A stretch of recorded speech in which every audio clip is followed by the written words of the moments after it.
Hello बच्चों, कैसे हैं आप वो लोग। उम्मीद है अच्छे होंगे। ये देखिए बहुत अच्छा क्वेश्चन है ये, ठीक है। तो क्या बोला हुआ है क्वेश्चन में, पी क्यू आर और S vector R vector of equal magnitude, मतलब कि vector P equal to vector Q equal to vector R equal to, ठीक है, वेक्टर एस इक्वल टू, इसका मैग्नीट्यूड हमने लेट कर लिया कि एक्स है, ठीक है। तो मैग्नीट्यूड एक्स हो गया।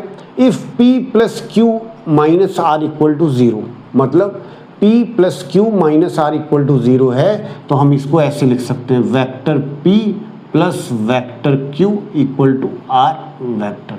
अब देखिए, तो इसके बीच का जो एंगल दिया हुआ है p और q के बीच का एंगल, वो θ1 दिया हुआ है। If vector p plus vector q minus S equal to zero, angle between p and s is θ2 दिया हुआ है। The ratio of θ1 and θ2।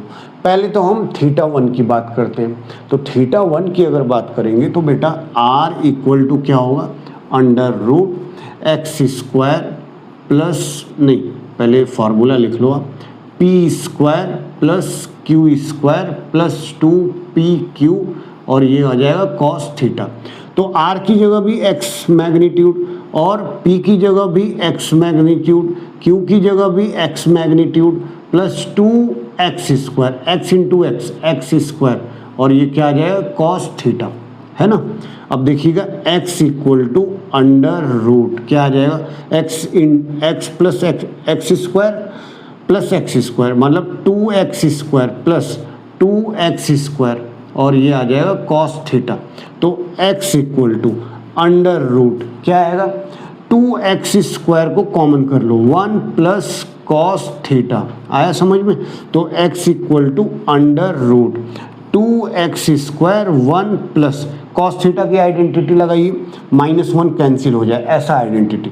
तो 2 कॉस स्क्वायर थीटा बाई 2 -1, देखिए -1 से +1 कैंसिल, तो x की वैल्यू आ गई अंडर रूट 4x स्क्वायर और कॉस स्क्वायर थीटा बाई 2, मतलब x की वैल्यू आ गई 2x कॉस थीटा बाई 2।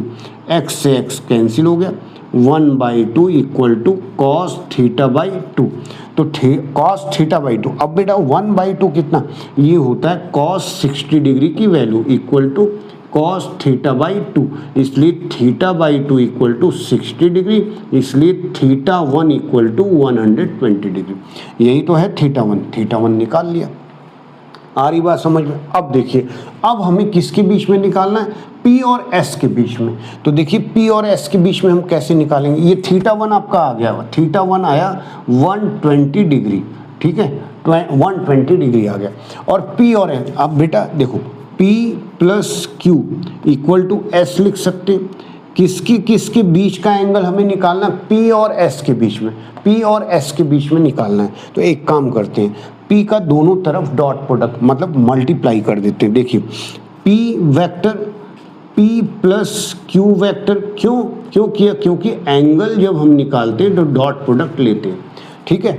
तो देखिए आ जाएगा, क्या आ जाएगा, P स्क्वायर और क्या आ जाएगा plus P vector dot Q vector आ जाएगा, और ये कितना आ जाएगा P प्लस Q माइन, हाँ, और ये आ जाएगा P और S और कॉस थीटा।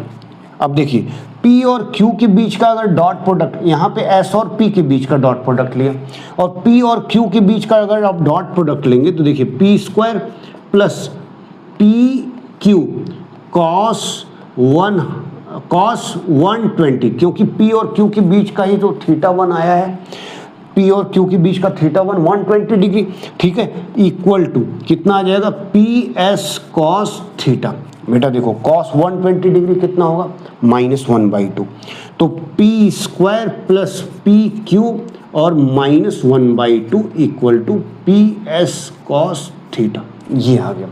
बेटा अब देखिएगा थोड़ा सा ध्यान से, ये थोड़ा जगह कम पड़ रहा है, तो अब देखिएगा इतने में देखिएगा P की वैल्यू, P का मैग्नीट्यूड x, Q का मैग्नीट्यूड x, सारे मैग्नीट्यूड x हैं, तो यहाँ पे लिखिए x स्क्वायर, फिर देखिए प्लस एक्स स्क्वायर और माइनस 1/2 पी और क्यू का भी एक्स तो x square equal to x square cos theta. अब देखना जरा ध्यान से, x square minus x square by 2 equal to x square और कॉस थीटा। बेटा देखो एक्स स्क्वायर में से minus x square by 2 minus कर दो तो क्या आएगा, x square by 2 equal to x square और cos theta. X square cancel, तो कॉस थीटा इक्वल टू बेटा आ जाएगा 1/2। तो कॉस थीटा इक्वल टू 1/2, तो इसलिए cos theta equal to cos 60 बेटा। तो थीटा इक्वल टू मतलब थीटा 2 इक्वल टू 60 डिग्री। भाई थीटा 2 आ गया ना, ये कॉस थीटा 2 है, ये इक्वल टू 1/2। तो अब देखिएगा थीटा 2 की वैल्यू 60 डिग्री और थीटा 1 की वैल्यू 120 डिग्री। तो हमसे क्या पूछा हुआ है, थीटा 1 टू थीटा 2। इसका मतलब है कि अगर हमें रेशियो निकालना है थीटा 1 अपॉन थीटा 2 तो बेटा कितना हो जाएगा, 120 अपॉन 60। कितना हो जाएगा, थीटा 1 अपॉन थीटा 2 हो जाएगा 2:1। तो हमारा जो आंसर आएगा वो कितना आएगा, 2:1। नोट